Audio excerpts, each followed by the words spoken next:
Hello, and thank you for joining us here at the Gilded Coin Tavern. Welcome back, travelers, trail wardens, and troublemakers. I'm your Tavern Keeper, master of mugs, teller of tales, and keeper of the fire that fosters friendship. And tonight, we have episode 4, Tassa's Tizzy. The pantry is serving up hot cocoa and late-night treats. I love it. Hi! What's up, River? Thank you for joining us. Aiden. Hey, Aiden. That one's easier. Hi, Becca. Thank you. I appreciate it. So last week it looked, well, week before last week, it looked terrible. The dice cam janked out. It was not great. You could only see like this half of the screen. So I was like this, trying to talk to you guys the whole time. Yeah, how's the audio? Tavern near port. Picture you and me in a tavern by the sea. I got you, Huey Mon. What's up, Trevor? Thank you for joining us. I'm excited that you're here. So, last time, it's getting to be winter, and I'm in the garage with some heat and stuff so that I don't wake up anybody while I'm, screaming at my phone to my imaginary friends. And and a bug crawled on me, so you got to see me jump up and squeak in excitement, and then immediately realized that there was a bug, or that I was still on camera, and then I was just like, oh, I mean, don't worry about that, nothing happened there. So if that happens again tonight, or if you guys happen to see maybe a bug or something, I live in the south. There, it's winter time. There, critters are getting in the garage. Only took 2 months for me to finally join. Hey man, I appreciate you coming at all. I almost have it perfect. I can't quite see the entire message on the bottom. This side, I guess, would be the right for you guys. Roll initiative against the garage bug. Stupid bugs. No, it beat me last time. I didn't. Actually, I don't know. So I saw it. It was crawling above the place that I have my camera right here earlier in the thing. And I was like, oh no. And I completely forgot what I was talking about. And then I went back. I was like, oh yeah, I'm talking to people. And I had to go back to it. And then as soon as I felt it on my leg, I was like, no, it got me. Sneak attack. Yeah, so absolutely, you can ask the questions whenever you like. Oh no, there was supposed to be a pretty cool little image right over here for you guys. What would have Logan's told him about Frostmanes? Oh, that's a good question. Absolutely. But you guys can't see it. That's a shame. I thought I had the bugs worked out on it, but everything else looks great. Logan would have told... That's a good one. I didn't expect that one. Logan's parents would have told him that Frostmane coats are highly sought after. And I can't remember if we've already rolled on this or not, if he knew anything about Frostmane. So if we have to retcon anything, that's totally fine. And that their breath freezes in chunks that can be used to enchant weapons or create magic items. That the frozen chunks of their frost breath can be used to create magic items or power magic items.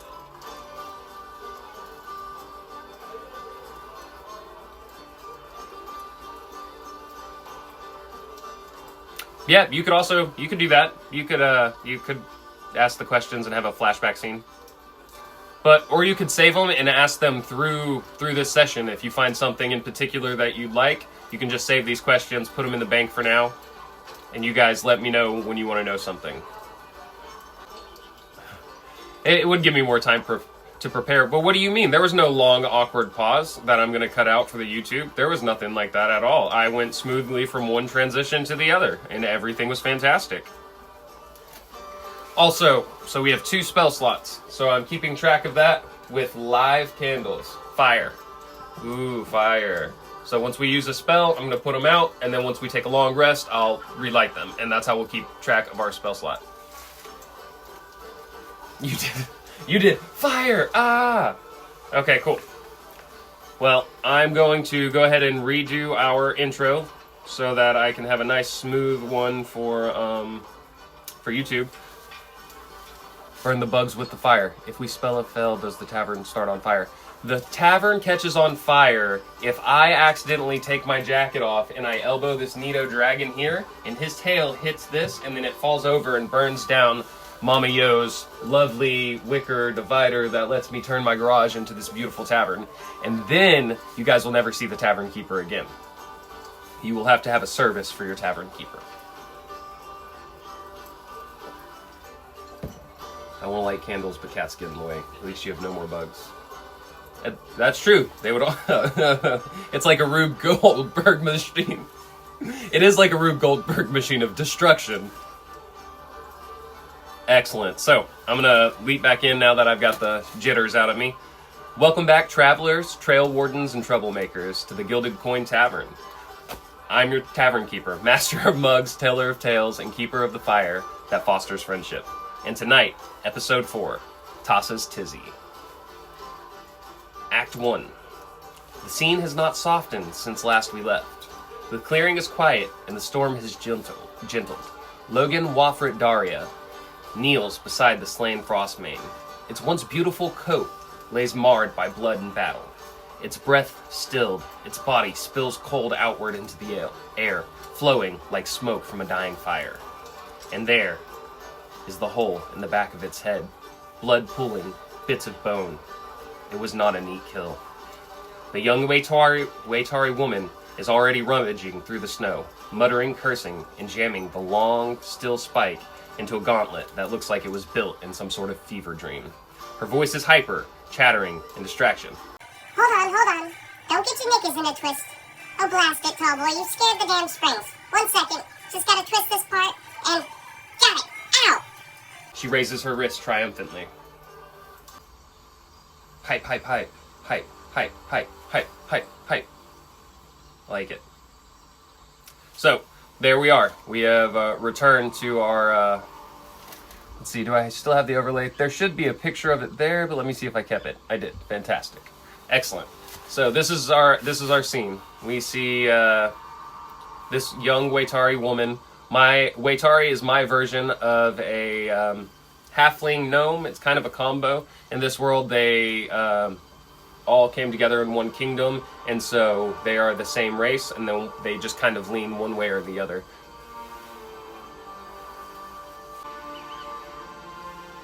Yeah, she's real small. She's tiny. I'd say she's about 3.5, 4 feet tall. Teeny tiny. But spunky. Oh yeah. Yeah, you can definitely tell passively with your 8 perception that she is that she's got some attitude to her. And she should actually be in this bottom right area. I think it's your left area. Or this bottom right area. Anyway, she should be over here in our character sheet. But for some reason, it's not pulling it.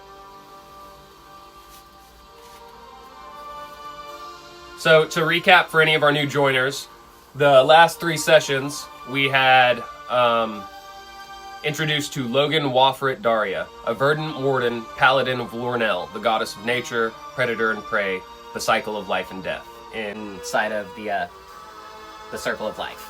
And so, yeah, Lion King reference, sweet. And so we had begun our journey in Baba's Yaga, a tavern Ran by a hag. We heard a legend of a Frostmane lion, and Logan is all about hunting down legends. He is much a legend seeker. He seeks to further his own legend by slaying legends and becoming known as some kind of legend killer throughout the world, or at least throughout the frozen land of Jacques Cadon. And so we hunted down this. Cool mugs. Thanks. Thanks for coming, Chops. I appreciate you, brother. So we went and we hunted down this lion. On the way there, we found an Avarian woman for glory. That is all about our. Is what we're all about. I think I have. No. I must have lost it on the upgrade here, but I used to have our flaws and bonds and all that, our ideas and what we liked over there. It was all about glory! And so we hunted down this lion. We couldn't find it through a series of failed rolls. We made a deal with some Darkkin, who are my version of Dark Elves, and when we made that deal with them, there was a big silver light script in the air. It came down and it wrapped around our arm and disappeared into our armor, into our arm. We never checked it out, so we didn't see what it looked like. They led us to a tree that had been destroyed by this lion. It had a black spot, like an inky black frozen spot, almost like frostbitten in the middle that seemed to drink light rather than reflect it. We had a couple more series of bad rolls, but at the end we had some pretty good rolls, so we hunted it down. It laid a trap for us. We almost fell into a snow pit. We jumped backwards instead of forwards, so when it tried to pounce on us, it gave us a chance to fight it. We were down to 2 HP, and when it was about to kill us... Its head exploded because some little tiny thing jumped on top of it, tried to hit it with a wrench, dropped the wrench, and then its head exploded, and then she fell over top of it and started cussing about some silver spike and springs that apparently we disturbed in the snow. And that's where we left off last time, and that's where we're picking up. All right. That was pretty good. So, that's where we're at. She has stolen our kill. Something we desperately hate. Someone stealing our glory.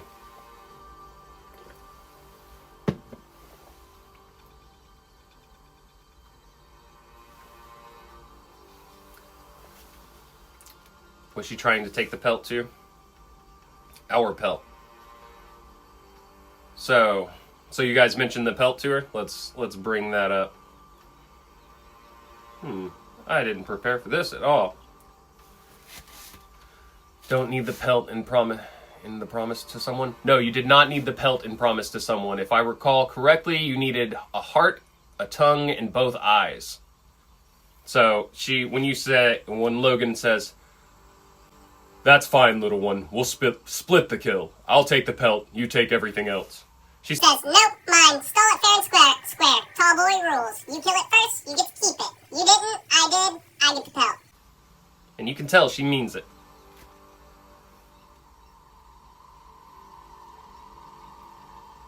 You did promise, you promised the eyes, the tongue, and the heart to the elves.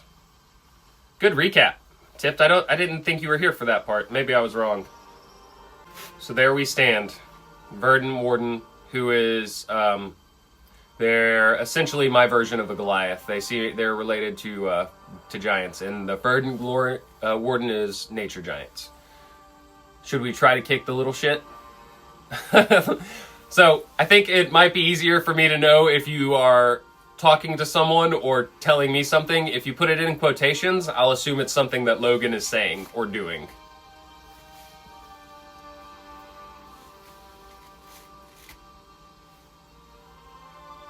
Should we try to kick the little shit?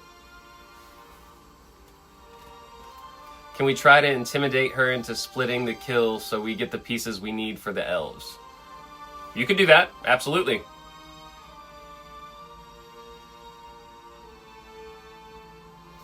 You'd lose the pelt that you guys wanted. That's what she's obviously thinking. Stand strong and don't back down on taking the whole thing. Or barter for splitting, if that's what we are determining. Okay. Coming in hot, I like that.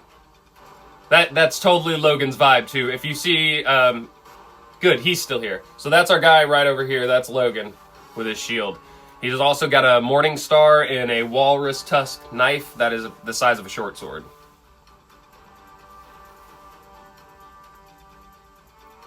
All right, cool. So do we want to persuade... It seems like we're all leaning to wanting to persuade her. I still think we should kick her like a field goal. Just say no and start preparing the Frostmane for transporting it back. Absolutely. So do we want to do that with any kind of intimidation, or would we like to do that persuasively? I think it doesn't really matter for you. Let's see. You get a +6 on one. And then on intimidation, you also get a +6. So your call.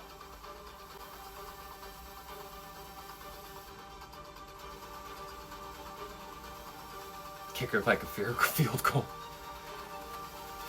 Okay, persuasively? Alright, let's give that a roll and see how it goes. 11 plus 6 is a 17. You say, you're like, persuasively, intimidatingly. Oh, ignore is a good option, persuasively. Oh, ignore? Just ignore and start prepping it? Oh, that's a good idea. I'm sorry, we'll take... I didn't wait for all of chat to speak, so we'll pause that for a second. And let's go with ignore. What are we feeling here? I had a couple for persuade. We got 3 for ignored. You were one of the persuades. Cool. Ignore.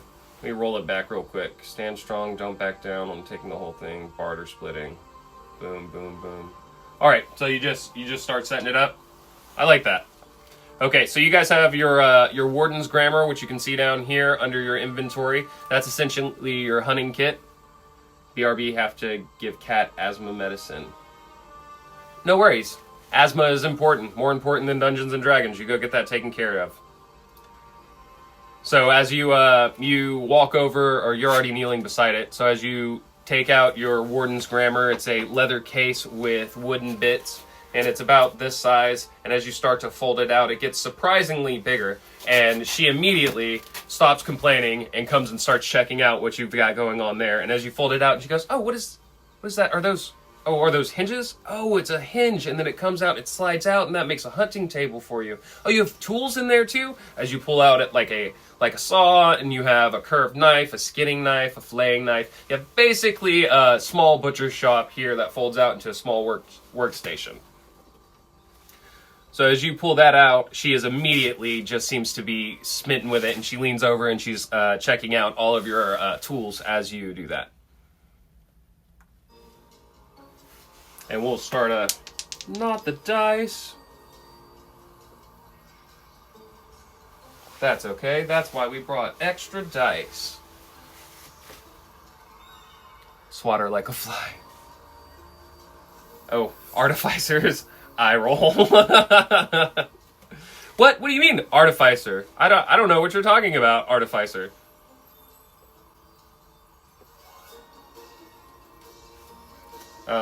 So we're gonna start prepping it, and we get survival on our survival checks. We get advantage for reasons.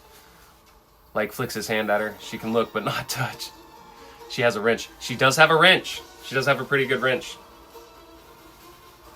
And she also had a very cool wrist contraption that had 2 barrels, one on each side, and then the large spike she had went underneath it, and then it had some other stuff on top. You weren't sure exactly what that was. And so you guys start that. You get advantage on your survivor rolls. Oh, right, a nat 20. So as you start cutting into it, you are doing a fantastic job with that advantage. You got a natural 20. So you are expertly flaying this pelt. And as you get to the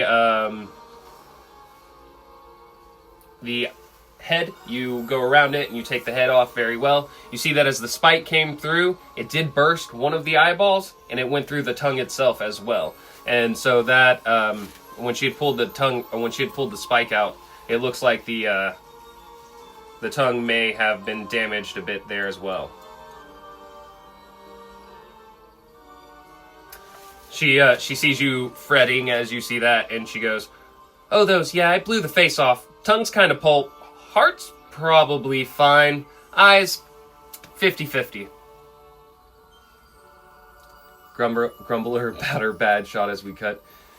Said, what kind of hunter shoots a Frostmane line through its eyeballs? One of the most valuable pieces. Grumble, grumble, grumble. To clarify, the eyes, tongue, and heart need to be in perfect condition. They didn't say that. They did say that they needed the eyes, tongue, and heart. They needed both eyes, the tongue, and the heart of the Frostmane. So as you finish, as you're going through, I would say, how long do you think it would take to field dress a lion? I'm going to say at least, with you guys being at 2 HP, you're tired, been working all day, I guess we kind of scoop out the wrecked bits as well as possible. Okay, yeah, and included in your hunter's grammar, in your warden's grammar, your monster hunting kit, essentially. You have vials and pouches. You have everything you would need to harvest these, these organs. So you'll scoop the one destroyed eyeball out and plop it into a vial. You'll scoop another eyeball out, plop it into a vial. Oh, yummy. Eye juice. Well, one is eyeball juice. The other one's an intact eyeball. And it drops into a bit of clear liquid that you keep in there to preserve bits. And you put that down, slide it into the hunter's grammar. I like you, little one, but you ruined the bits I needed.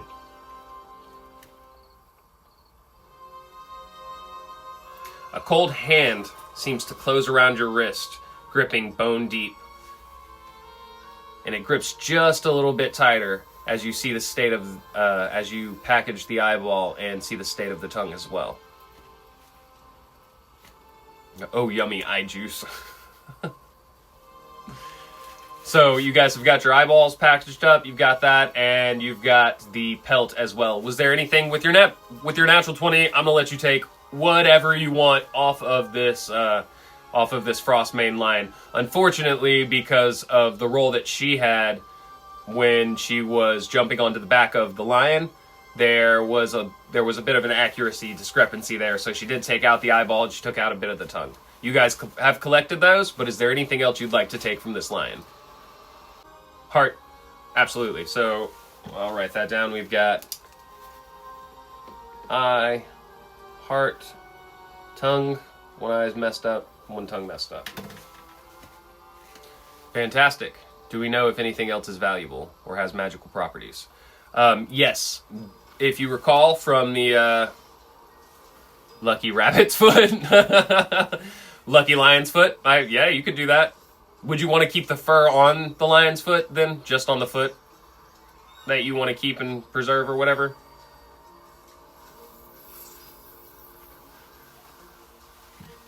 Probably, right? You wouldn't want, like, a lion skeleton foot, would you? If it has magical properties. Yes. Okay, cool. So I'll take the lion foot as well.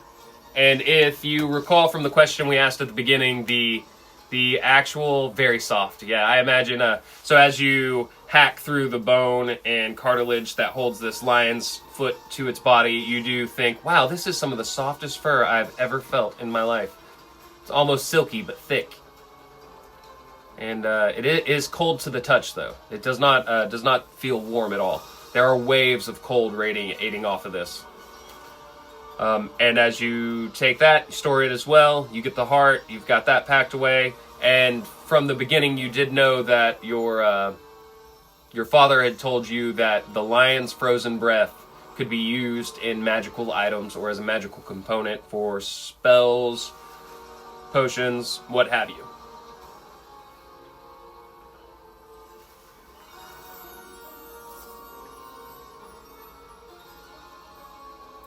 So as you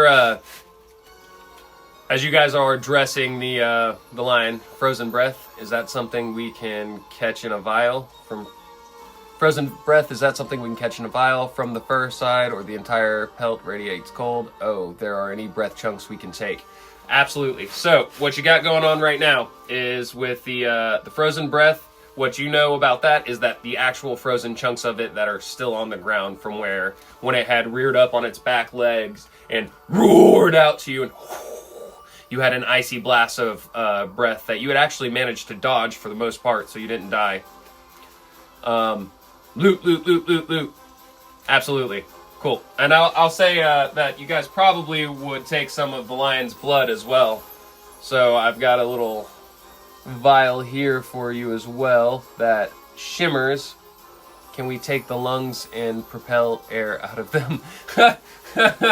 like a makeshift bellows,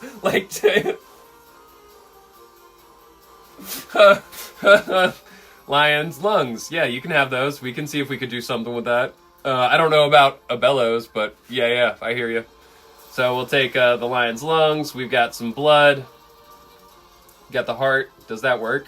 I think the breath is something physical on the ground now. Yes, the frozen breath itself is something physical on the ground now. And as you guys are, you as you guys are dressing it, the Waytari lady's over here, and she's kicking the ground, and she's kicking chunks of ice around, and she's going, "Stupid tall boys never listen. I'm over here. I got the last hit. I should have killed it. I got the final kill. Last hit wins. I got it. That's my fur. I don't care." Just kicking it around. Chunks of ice are going there. So I'll throw your perception check, I imagine. Wow, another natural 20. That's incredible. So yeah, the chunks of ice that she's kicking is the frozen breath itself.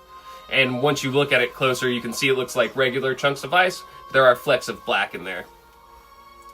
So you scoop up, I'll say with a nat 20, you can have a D10 plus 5. So you're going to get 9 chunks of this frosty breath.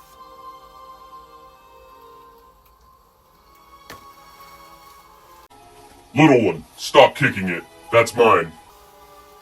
Okay, so she looks down, she goes, "Oh, this. Do you want this?" and she immediately starts scrabbling all of that up. And I don't roll the same one for you guys. Wow. So she snags all but one chunk of the ice before you get over there, and she dances away from you rather quickly in a taunting kind of sing-song voice. She goes, "If you want this ice, I want my pelt. At least half of the pelt. I got the final hit. I think I saved your life. I think you were about to die. You could have died out here in the snow."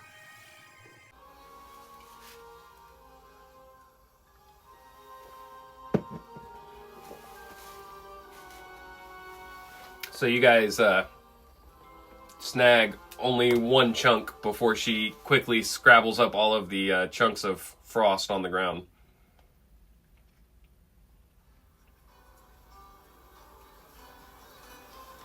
I mean, can we give her part of the pelt, right? As long as we get the bits we need for the elves? You could? Can we try and catch her by the back of her coat? Grab her by the scruff of her neck like a cat and ask for it back? Yeah, let's do that. That'll be a opposed dexterity check. What you got here? Well, no, that's just going to be a grappling check, I suppose. Give her a rabbit's foot.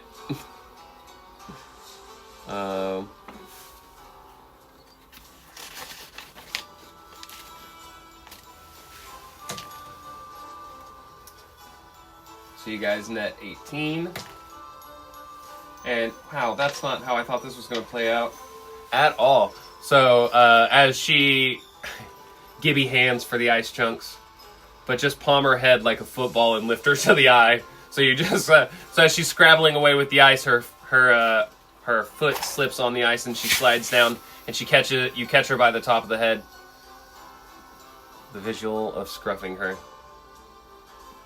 I mean, we don't want to hurt her. We just want the stuff. So you guys grab her by the scruff of her neck, and you hold her up in front of her like a mama cat would her kitten, and you eyeball her, and you say, Little one, give us our stuff. Intimidation check. Yeah, we can roll that.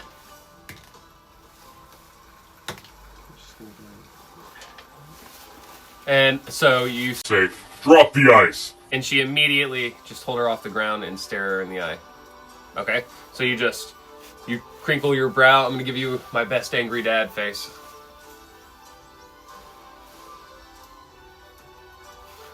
And as you do that, tears start to form in her eyes, and they start to drip down, and they drip off of her chin, and she looks up at you. Honestly, I think she could be helpful, and I like her spunk. Yes, angry dad face. and much like a young child who's been yelled at in a moment of anger, she starts crying, and she just reaches her hand out and she drops the ice. You bag it. We should definitely make friends.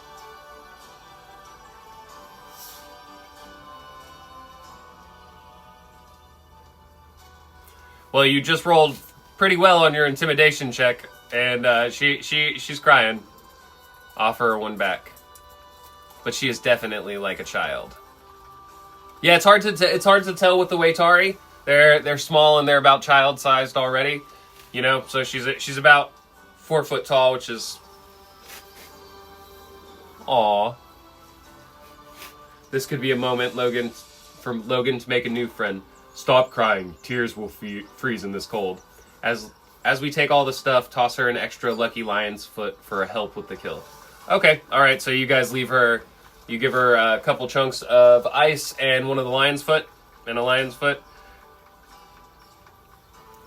Her eyes light up like a lantern as you leave her with something.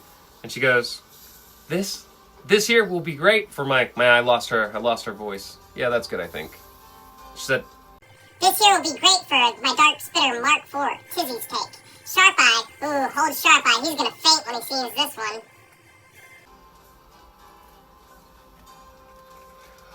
Aww. Yeah, that's good, I think. I like it too. There's more of you? Who is Sharp Eye? Okay, so I'm gonna do one of those at a time. There's more of you. She goes, no, there's not. You guys are still holding her in the air right here, and she's. Like, no, there's no more of us. There's, Well, let's do a persuasion with advantage because you gave her some stuff. I wish I had my dice cam, because you guys just got another natural 20, and it's mind-boggling to me that you've got three of those so far. So what she says is, who is Sharp Eye? I'll try not to forget that one. I've got it over here. So there's more of you. no, I left my caravan behind. I was defending, traveling with them on a merchant mission to try to make reconnections with the south end of Chotkadan when we were attacked by Yetis. I was in the middle of whipping out some of my best inventions to really show them that I know what I'm talking about. I'm just as good as old Sharp Eye himself. When someone came along and destroyed... And she eyeballs you. My chance at a legend. Insight check, because she sounds like she's going back to someone. 12 plus your insight is a not very good, I think. That's a -2. So you have a natural 10. I mean, a unnatural 10. You've got a 12 -2. So you, as far as you can tell, she's telling you the truth. And she kind of eyeballs you and says pointedly, someone killed the Yetis attacking her. Yeah, our wisdom's a 7. We have a -2 on wisdom stuff. The only reason our survival doesn't have a -2 is we took proficiency in it, and then we have advantage in survival, so it kind of helps there with your field dressing of the Frostmane.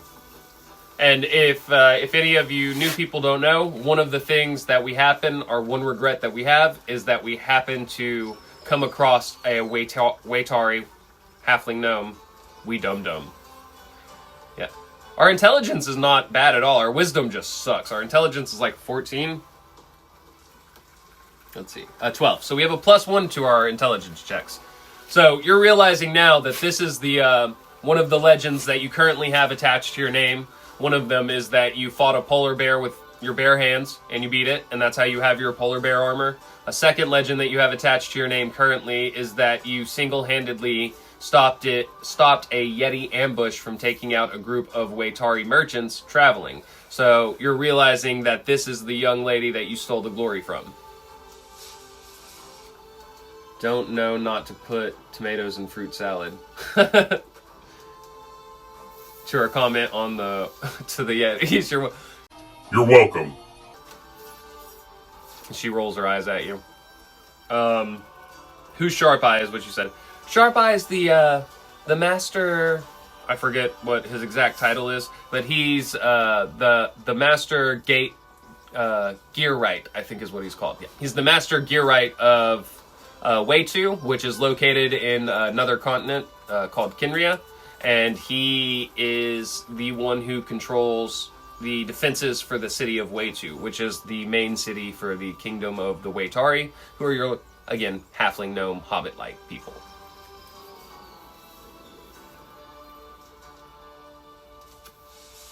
She holds her wrist up and she goes, This is the Dark Spitter Mark IV Tizzy's take. Old Sharp Eye had a fit when he first saw it. And it's that wrist launcher that you guys had attached.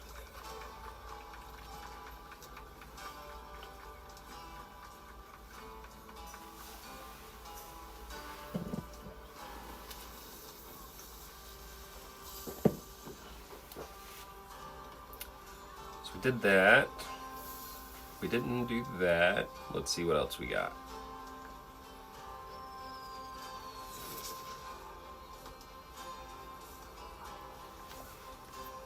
Did we kill those Yetis? Yeah. Well, she actually killed the Yetis. She killed most of them, and then there was one left who was injured, and you guys didn't realize what were going on. You just saw the Yeti, thought this would be a way to add to your legend, killed the Yeti, and left. Later realized when they were thanking you that there were 3 or 4 other Yetis that she had taken out through who knows what way. You came on it too late. Ah, yes.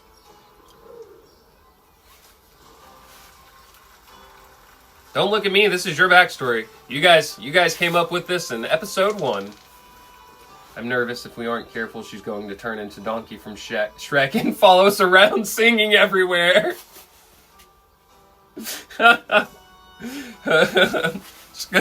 she's gonna be like, on the road again.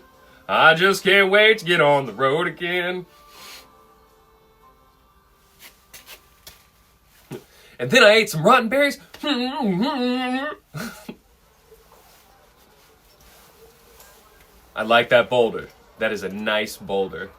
We need someone to sing our tales and praises.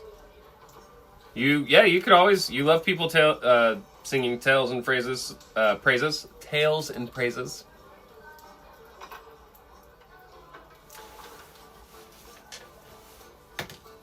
Oh, nice. You guys have a 16. I just rolled a 16 on something I wasn't going to tell you about, and then you have a -2, so it was a 14, which just hits it.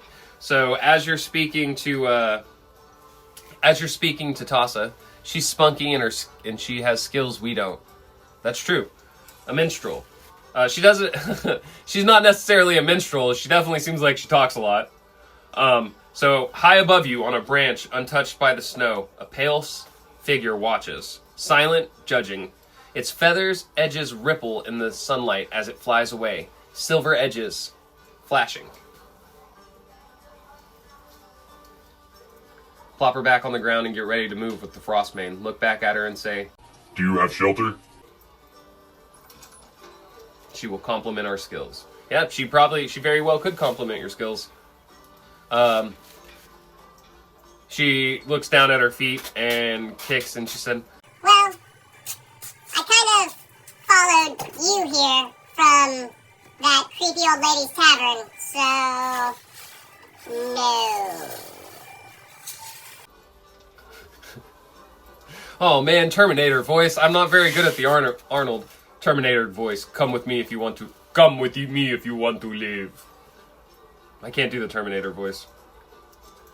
Cool. Let's see.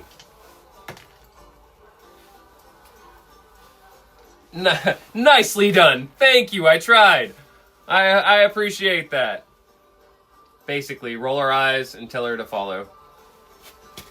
Cool. Any other suggestions before I just go off handle with all these suggestions? I agree. Invite her to come back to the tavern with us.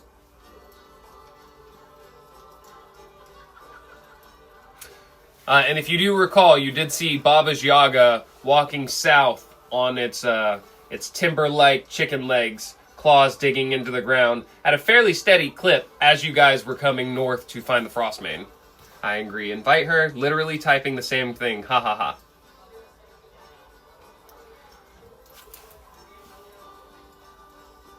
Cool. So it seems like everybody kind of wants her to come along. Then I'm going to roll for this now. Should we go back to the elves first and give them the eye juice?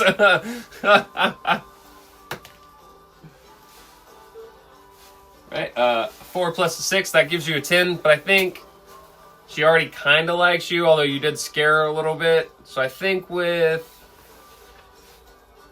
me give her a counter roll. Okay, so I think she's going to look at you and she goes, You're tall. I can hide behind you. You punch things, I fix things. An adventure is a great spot for field testing. Alright, I'll come with you. For now.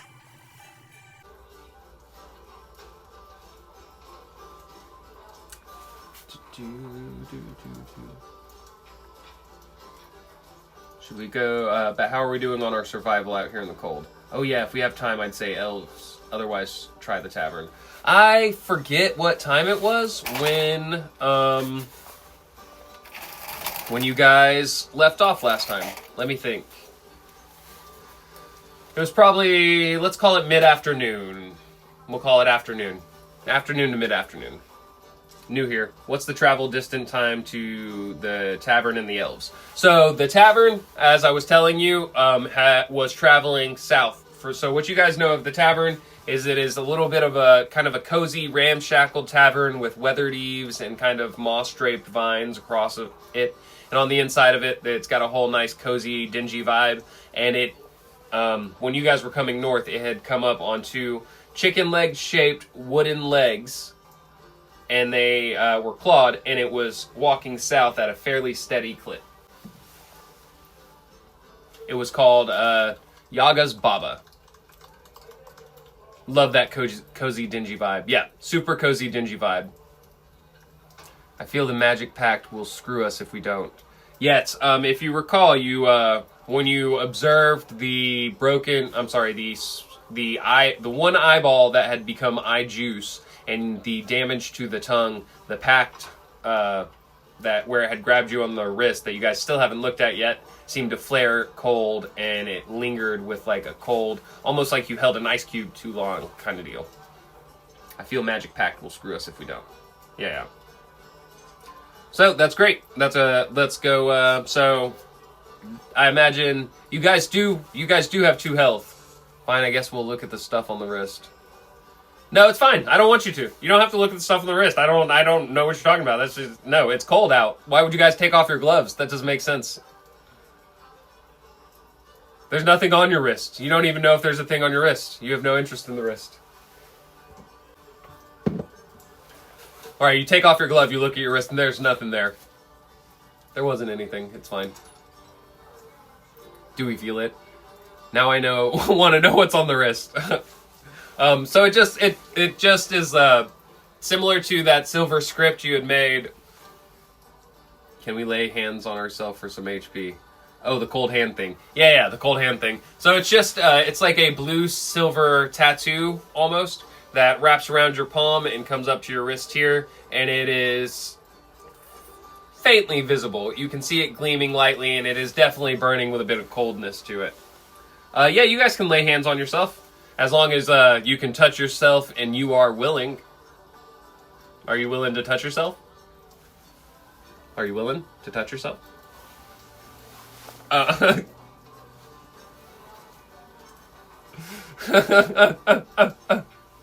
Always good. So your max lay hands. Oh, it's gonna be that sort of stream. LOL. I touch myself. Tip server. Oh god, tip. It's gonna be that sort of stream. Aiden, I touch myself. Fantastic. I love it. Okay, so I think yours is 5. Yeah, so that brings you up to 7. 7 out of 12 HP is what you got. So you would imagine with the speed that it was going to get back to the tavern is going to take longer than to getting back to where you left the elves off, which was at the frostbitten tree that had been destroyed by the Frostmane lion. I touched myself. Roll dexterity. We work in a pair. Let's see. You guys get a 17 minus 2, so you touch yourself to a 15. You do about a 15 out of 20 at touching yourself, and we're going to fade to black briefly, and then we'll come back. And you seem very satisfied, and 5 HP better. So you guys are at 7 HP. So while you are finishing up with that, you turn around, and your new sidekick has set up. We've traumatized our new friend. Just keeping my thoughts to myself as I silently crack up.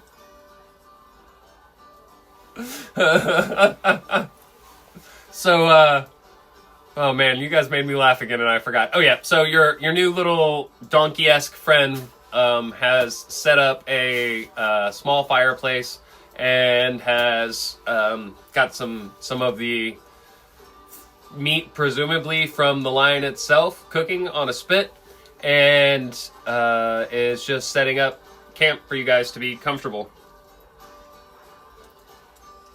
The meat cools, the lion's blood begins to dry and freeze, and your choices kind of echo through the night. As the snow settles around Logan and the Waytari, like an exhale from the mountain itself, the Frostmane lies still, and the wind shifts. Tizzy wipes her mouth as she finishes off a bit of the meat. Did we go back to the elves, or are we camped in the woods? She's just set up a little fireplace, not like camping spot, unless you guys wanted to camp beside it, but it was something that she was doing passively while you guys were setting up the lion. So when you turn around and you have completed your task, there's just like a hot meal and a nice fire waiting behind you. And as she wipes her mouth and her wrench clean, she looks you up and down and she goes, "Right then, tall boy, what's the plan? Do we hunt? We hide? We brag? We go to the tavern? You look like you're thinking. That looks dangerous." Oh, nice. I like this one. I like this one too.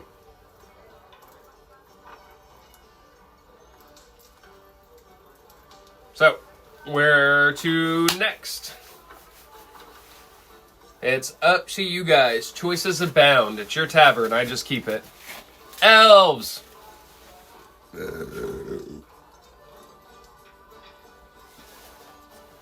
As you begin to say, "Little one, has anyone ever told you you talk too much?" she burps in your face. So that's what I was doing there. It was just a little bit of role play. Yeah, because it's that kind of stream. Get rid of the eye juice. We need to go back to the elves. Give them the sledge. All right, cool. So you definitely know. On your way to the tavern, or at least the last place you saw the tavern, you could swing by the tree, which is where you presumably last saw the elves.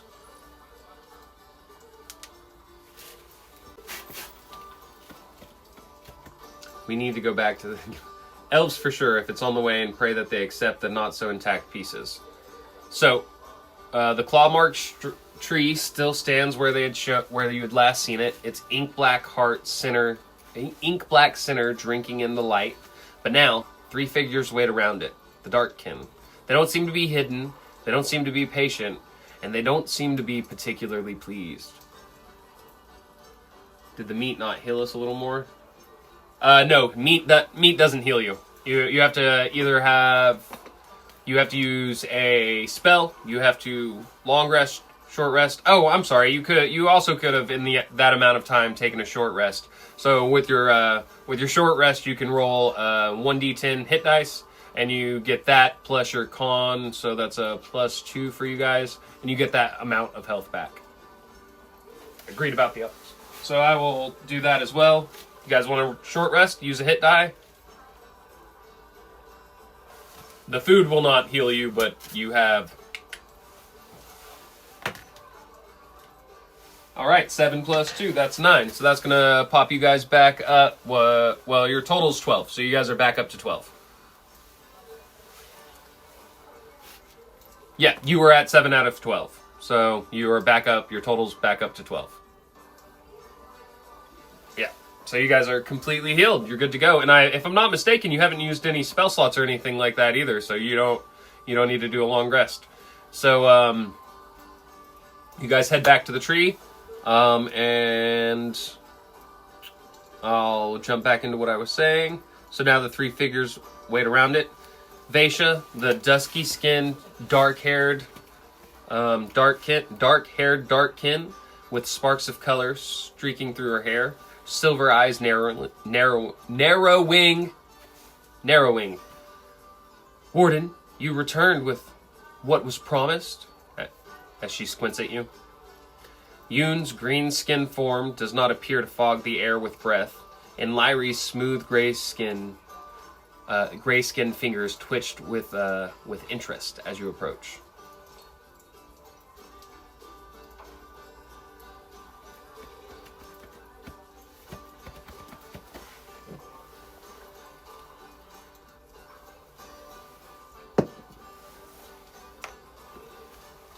Oh man, we did jujitsu this morning, and yes, and we give them the pieces, eye juice and all, the pieces they asked for, of course. So just the pieces they asked for. Love that. So as you guys you're approaching, and you wave to them, your new sidekick. I'm just gonna say, hand the bag of fun to the kin. Hand the bag of fun to kin. Yeah, absolutely. So your new friend looks at you and she goes, "Oh, tall boy, we are so dead. Should I run? Should you run? Blink twice if you need some sort of distraction." Logan does not blink as he approaches. Vaisha circles him as she is going through the packages that you've just handed her, and she looks at the tongue, and I'm going to roll a percentage here to see how much of the tongue is intact. So we're going to do a 30% chance that your tongue is intact. So if we get a 1 to 30, the tongue is acceptable. If we get higher than a 30, the tongue is not acceptable. We got a 53. Oh no, not the D100! Yeah, the D-hundy. Got the hundy out. So, the tongue, ruined. One eye missing, and the heart, messy but whole. Oof, this could go poorly.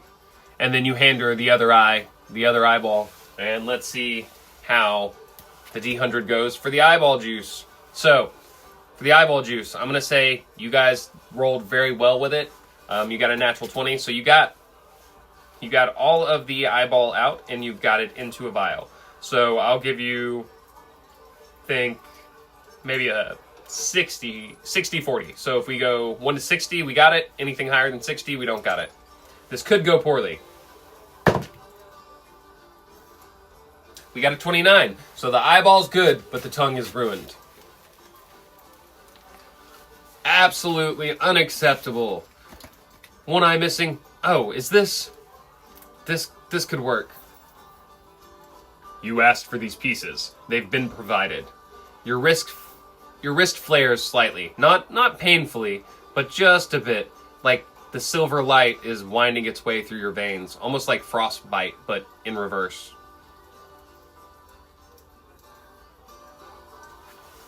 So, I'll give you, what do you want to do? Persuasion? Intimidation? How do you want to convince them that that's not your problem, that you brought the pieces? I guess essentially they're the same. You get a +6 on either one. But if you intimidate them, obviously that's yelling. Persuasion? Okay. Obviously it's yelling. No, it doesn't have to be yelling.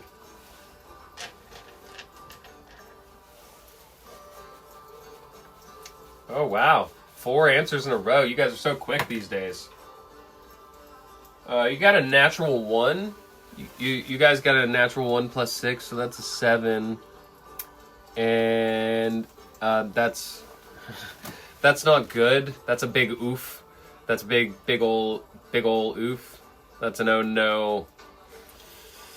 And so Vaisha's gonna glower at you. And she's going to gesture to Lyrie, and Lyrie's going to lift her hand, and as she lifts her hand, it's going to glow lightly with that same silver blue light, and you're going to feel the pain snake up your arm, and you're going to feel it running to your wrist.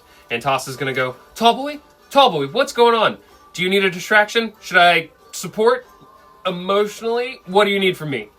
And you find yourself unable to answer her in that moment as you're answering, as you're feeling pain. Anything we can do with a spell to fix the tongue? Anything you can do with a spell to fix the tongue? I don't believe so.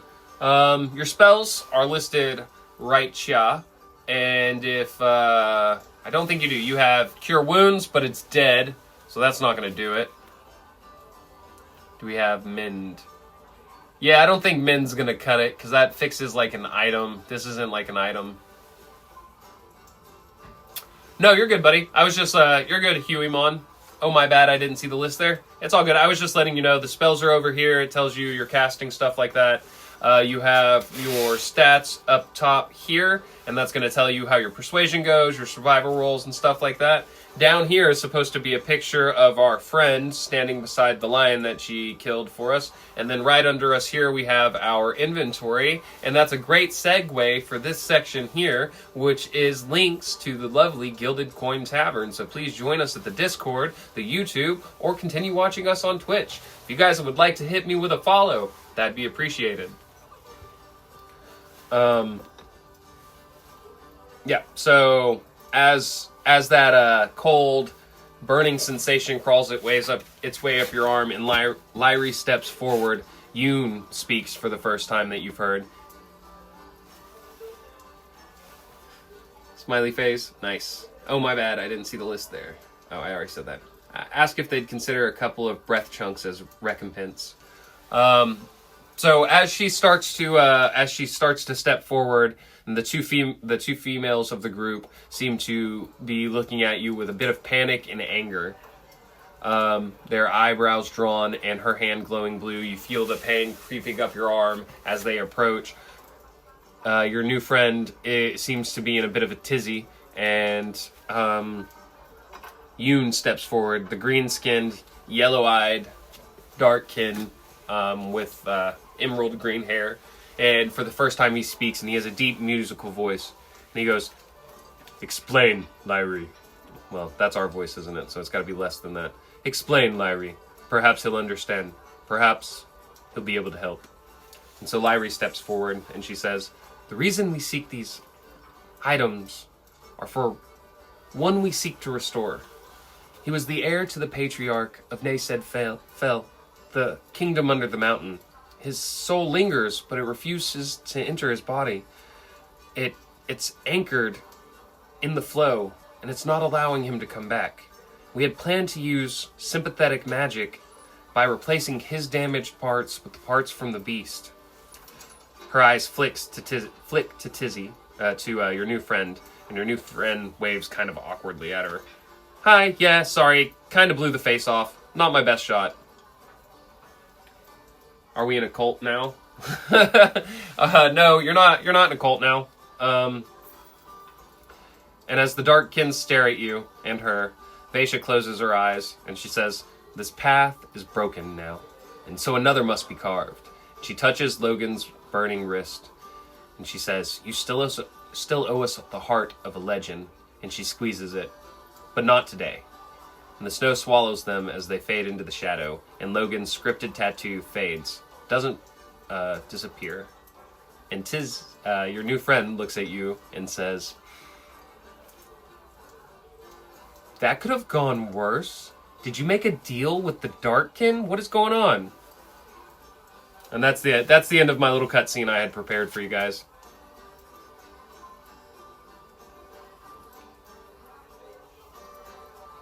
There's a couple other ones that could have been, but you guys did that one. Everyone's a critic.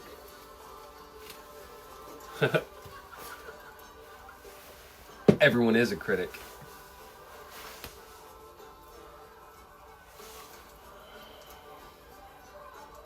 So we are up to your new friend, who you still don't know the name of, staring at you wide-eyed. You have lost all of your... So do we need to find a whole other set of pieces? They said that you still owe them... I said the heart of a legend. I guess the tongue of a legend is what you need. You still owe them the tongue of a legend, just not today. And then they walked away. Yeah, the heart was intact. I phrased it badly.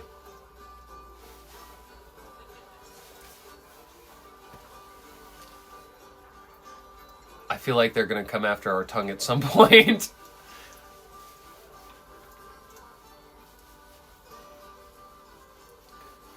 And then you guys offered them some of the, don't give the DM ideas.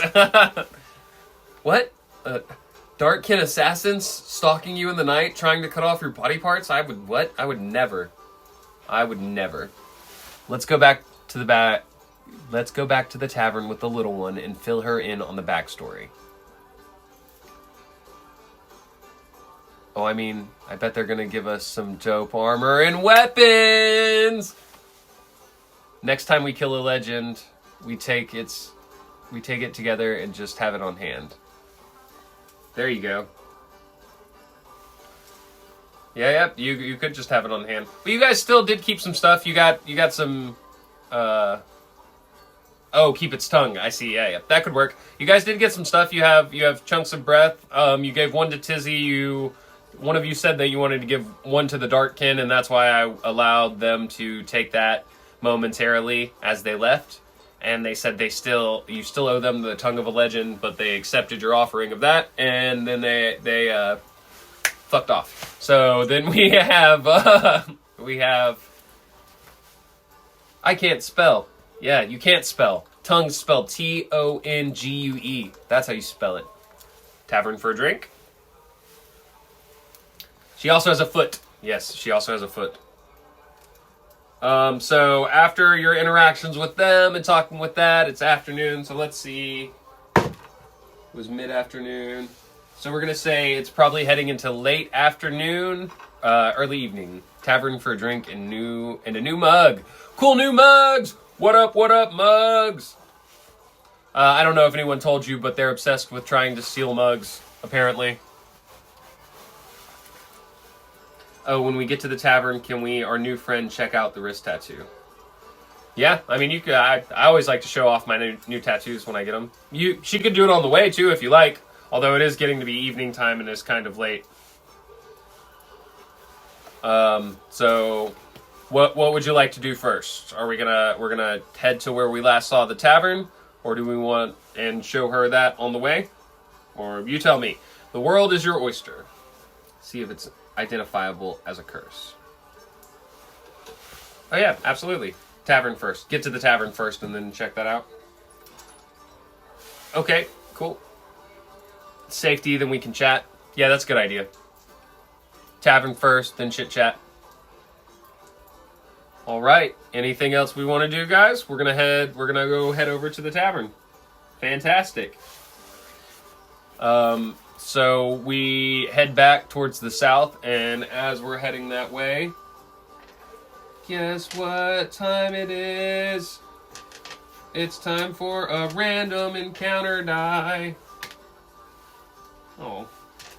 It's a little anticlimactic, but as you guys approach the last place you saw the tavern, a big blue dragon flies down. Nothing happens. You guys get over to the tavern, and yeah, it's bedtime. Yeah, it is getting pretty close to bedtime, huh? What time is it? We can tank it. Yeah, stab it. I shank it. I shank it. Shank it. Yeah, it is 1:15. We're about 15 past. If you guys like, up to you. We can call it here if you like.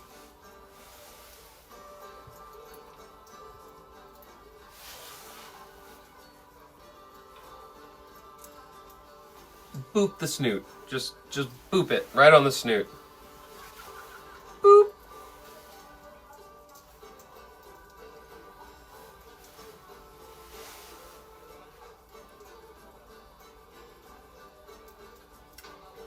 Well, thank you for coming, Aiden, a.k.a. Portia Pouncewell, Tavern Chef. We always appreciate you guys coming and joining us here at the tavern, and it's always lovely to have you. I think you've been here since day one, and you've made it to every single stream, and I really appreciate you coming. You have a good night. Cool. So I'm going to slide back into DM mode here. So you're seeking the tavern. We're going to check that out with your super sweet survival. You got a 1. Luckily, you have advantage. You get a 12, flat 12. So you see large 3-toed tracks in the floor of the valley from where you're at. And you can tell that the tavern's moving at a fairly steady clip. And it's moving south as you saw it. Long bounding strides, each print deep enough to drown a Waytari halfling in.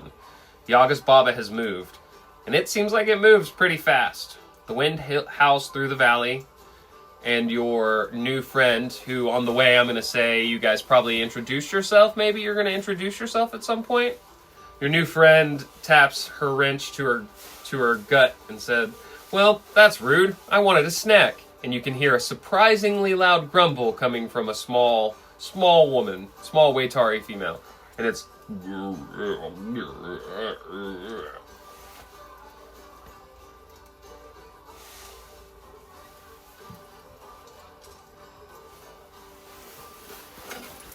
So the tavern has moved south. You know not where or how long, how far. Continue on, friends. Boop that Snoop. I'd like to check out the tattoo before a long rest if we could. Yeah, we can absolutely check out the tattoo if you guys like. And it doesn't seem like you know of any place close by to find a place to do a long rest that's indoors or quote-unquote safe. So that tavern doesn't seem to be around, and yeah. Well, I guess we set up a camp. Yeah, I was imagining you guys would set up a camp. Check out our inventory. We do have we have a bedroll and such things as well, so we could very easily set up a camp. Do not believe that we have a tent. Let me check it out here. I mean, I imagine you would probably have a tent. I'd say you guys would have a tent. So, do we want to set up camp? Do we want to find a... let's do a nice little advantage survival check and see how we... Okay, so we got an 8 and a 9, so it's just going to be an average camp. You guys find a small clearing, nothing to break the wind too much. You set up a large tent. The Waytari sets up a much smaller tent, about the quarter of the size of your tent. It's quite funny, the size difference in the two of you, because you are someone who is thought to be the cousin of a giant kin almost, and so you're about 7'1", and she stands just under 4 feet. So she literally comes up to maybe just under your knee. Set up camp. So very average camp. We set it up. We're checking it out. And we wanted to look at the tattoo. So are we check out the tattoo? I don't know that we have a lot of Arcana. 12 plus Arcana is 1, so 13. So as you guys pull back and you take your glove off, you pull back your sleeve, and you see this cursive, almost silver script wrapping around your hand and going back down here to the bottom. And as you're looking at it, you realize it's definitely the same words that appeared before you in the agreement, which was that you, Logan Wafrit Daria, would deliver X amount of things to the Darkin. What do you know of these things, little one? And ask her. Oh, sweet. I get to look at her character sheet. So she's something known as a gear right, which is kind of my own spin on something similar to an artificer. Her specialty is kind of where's her at? Where is she at? Not where is her at? She's called the Waytari Gear Right, and she's on the gear grind path. So there's 5 different paths a gear right can take. You'll learn about them at some point, and she's on the gear grind path. So she has a pretty good Arcana, if I recall. Yeah, she's proficient in it, so she gets a +4. So she's going to check it out as well.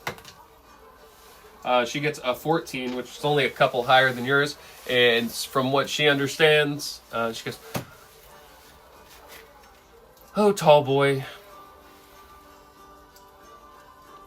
What do I call you?" "Oh, tall boy. My name's Tassa. My friends call me Tizzy. Tassa, Tizzy, Silver Cup. And what I know of this is that you have made a deal with the devil. What is wrong? What have you thought? Did your parents not teach you to never make deals with the Darkin?"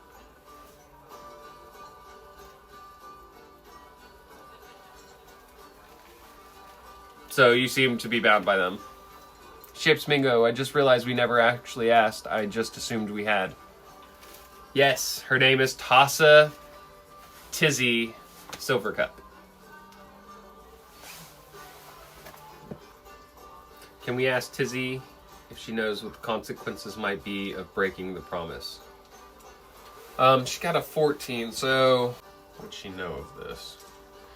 It's an older magic, so she's pulled out a magnifying glass and she is examining it at close quarters, next to the fire you guys have set up. So she's holding it close by the fire, and she's pulling the magnifying glass and she's following it around. She goes, "It certainly seems to be words, but I can't make out what they say. They almost shift as you move." And she's right, as you're twisting your arm, the letters seem to spark and swirl.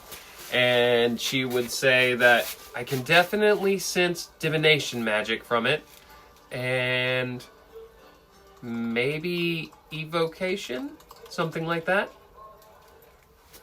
So divination magic, of course, is like scrying, seeing people. Are you reading it upside down? And we take our arm and twist it like that. And she goes, oh yeah, absolutely. It says if you don't deliver a legendary tongue to the Darkkin, they're always going to be able to find you wherever you are, and then eventually they're going to come and take your tongue to replace for the legend. Just kidding. They say the first thing I said. That would be funny if she flipped it and it was like, oh shit, I was reading it upside down.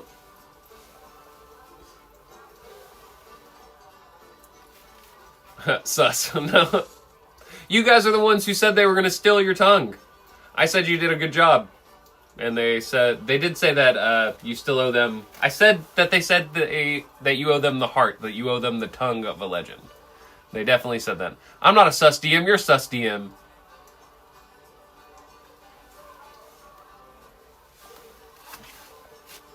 Don't make me change my colors. I'll change colors. Yeah. How do you like that?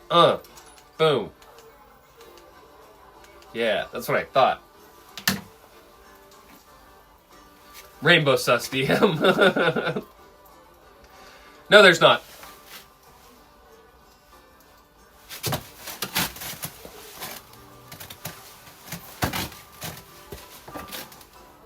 Yeah, and then my other phone buzzed in my pocket, and I was like, he wasn't lying.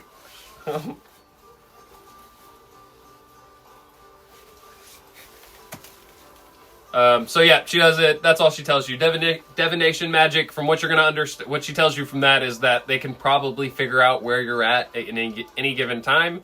And then there's some kind of trap, spell, curse, something like that attached to it. It's fine. No problem. Looks like you owe me a tongue. She goes, no, looks like you owe me the other half of a pelt. I already said, tall boy rules, Logan. You kill it, you keep it. I killed it, I keep it. You stole it. As far as I'm concerned, I'm sticking with you until you give me what I'm owed.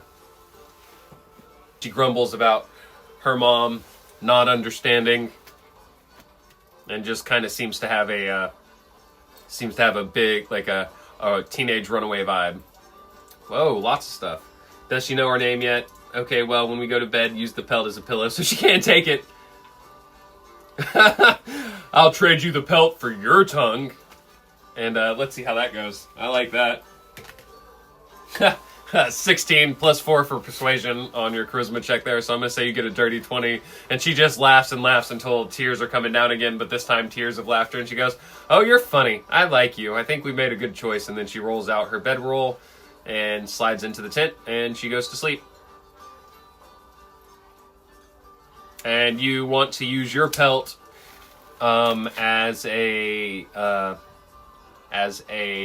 pillow. So when you lay in your bed, you're going to lay down, and you're going to not be able to get very warm because of the cold radiating off of this fur is going to just make you very uncomfortable towards the side of your head. In fact, you get something like a milkshake brain freeze, or like ice cream throat. You just feel it towards the back of your head, and you have to sit up and like stick your tongue to the roof of your mouth. That was the worst. Oh, beans, just keep the pelt just keep the pelt close, I guess. Yeah, I mean, I imagine then you would try to use it like a blanket or something like that, and then once you put it on the other side of you, you realize that this is probably the most insulated thing that you've ever had, because as soon as you slide on the inside of the pelt, yeah, that's what I'm talking about, Shops Bingo. Yeah, the inside of the pelt. You slide on the inside of it. It's like an Arctic sleeping bag, almost. It seems to repel the cold away from you, and your body heat warms up the air around you a little bit until it's almost quite stuffy, something that's not very usual for you in this area. Yeah, it definitely is. It's definitely sticky, wet, and bloody. Maybe we shouldn't have done that. I didn't think about that. Well, you would probably put it over top of your regular blanket. So you wouldn't be sticky, wet, and bloody, but your blanket would definitely be. A little sticky, wet, and bloody. It definitely doesn't smell great, for sure. Smells like, take a big deep whiff of it. Ah, yes, I love the smell of uncooked meat. And so we're gonna take our long rest, I imagine.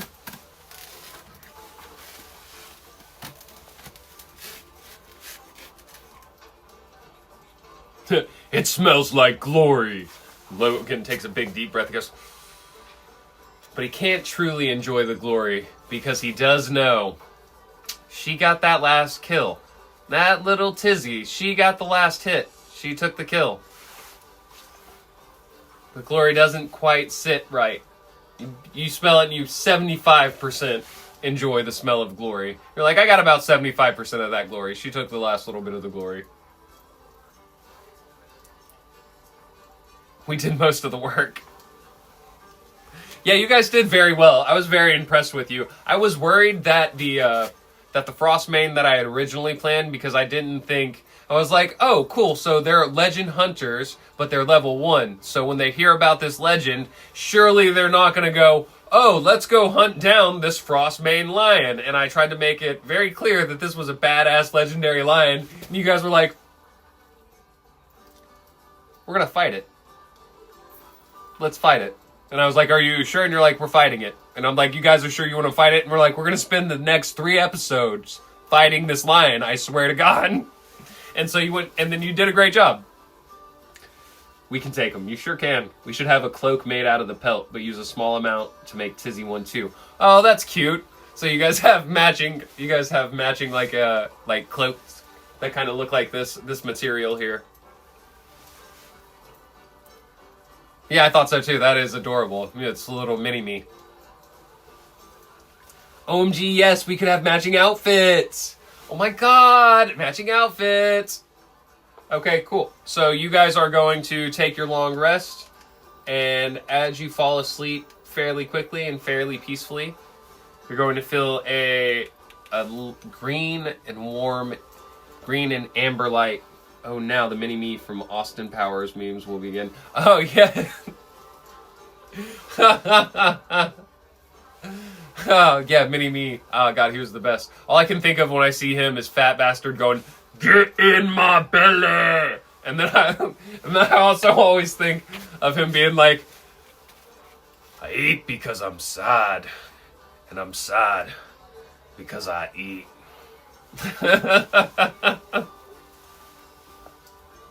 Oh, God, I love that movie. I love all the Austin Powers so much. It's like, this coffee tastes like shit, Basil. That's because it is shit, Austin.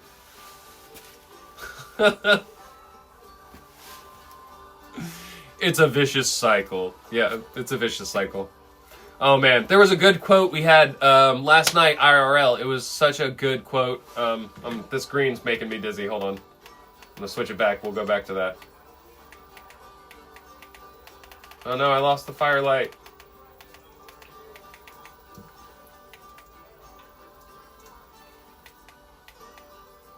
Oh no, where'd the firelight go? Gotta be in there somewhere.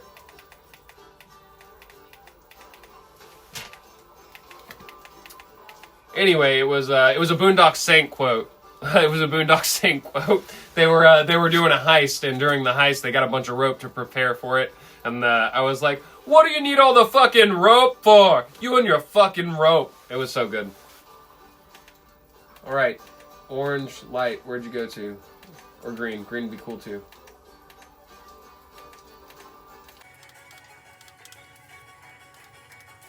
Cool. So as you fall asleep, A warm green and orange light glows through your dreams. And you see in the center of this warm green light a golden seed. And the golden seed sprouts into a small sprig. And the sprig sprouts into a flower. And the flower blooms into a bush. And then that bush grows into a tree. And then the tree, leaves spread out. And then from the tips of the leaves, bright green leaves with golden flowers all in it, a black color begins to fade in. Black and dark red almost as if it's a mold creeping across bread or a wall, a sticky, wet red color. And as it fades in and it begins to take this over, the leaves, where they're green, become black and gray, and the flowers, where they were golden and amber, they have this dull, red, throbbing color to them. And then the dream ends.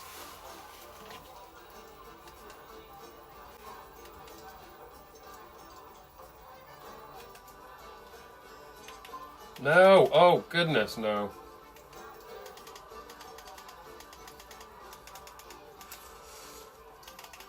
Tavern vibes. Okay. And so, we awaken. As we awake, that we're probably roughly about 1 level more powerful, I would say. If I had to put it on a scale of like 1 to 20, and you guys were on if you felt like you were level 1 before, you would feel like you're about 1 level significantly more powerful. Woo woo, level up music. Yeah. Celebration stuff. Look at that, blue. All right, look at all the colors. We got all the colors. 100 years, tavern talk, tales from the tavern. 100 years, Logan's Legends. www.loganslegend, w.loganslegendforever.com. Hashtag Logan's Legend. Episode 4, Tassa's Tizzy. I'm really mad that I can't figure out how to get back to my one that looks like firelight. It's very annoying.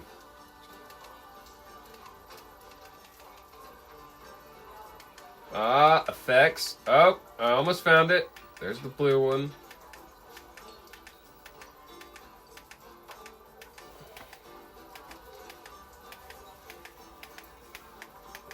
Pooper. Well, can't find the right color again for some reason, but we can make it orange. There you go. Tell the tavern boy to add another log to the fire. Yes, tavern boy. Heat us up. Let's go. So we did just unlock a few new spells. We've unlocked Divine Smite, and as a Paladin's feature, we can use that once a day as a free thing, as an action, and then we can use a spell slot for it. We have something called Lornell's Mark, which we can use once a day as a free thing, and then once a day after that, we can use it as a spell slot. The Lornell's Mark is kind of a long explanation, works similar to Hunter's Mark, but if you'd like to follow us on the Discord, if it's linked down here, it also is in the stream, and you can learn more about that. That's also where we vote on our level ups. So, and I have a new reason for you guys to join the Discord. For the first 100 people to join and follow me on Twitch, you're going to get a custom name and a custom color in the Discord. Is that lame? Is that not lame? I don't know. But if you do it, you will get a color.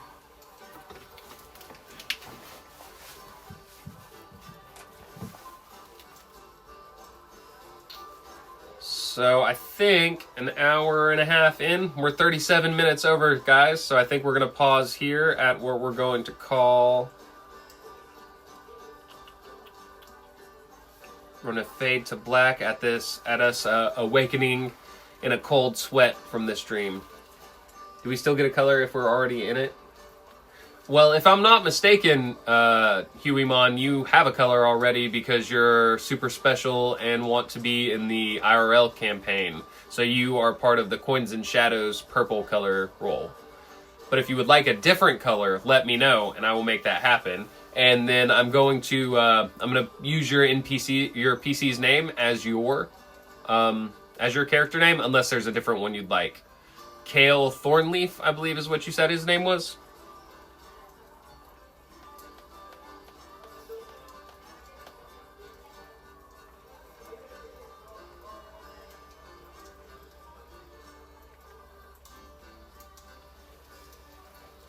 Correct. Yeah. So that's what we use. Okay, so we'll pause there. So Logan is asleep in his tent at the edge of a clearing. The Frostmane behind him. He has a Waytari genius named Tassa, Tizzy, Silvercup beside him.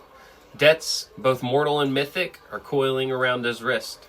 And as he awakens from that dream, Tassa leans into the tent, her goggles getting adjusted just down, and she goes, "So, tall boy, what's next?" And then the fire in the tavern crackles, and we're going to fade to black in our story. So there they stand, Waytari and Warden, steel and snow, legend and something else new. The road splits again, dark kin wait, silver wings, judgment behind him. Until next time, wanderers, may your swords stay sharp, your wits stay sharper, and your stories continue long into the night, with enough warmth to outlive the winter.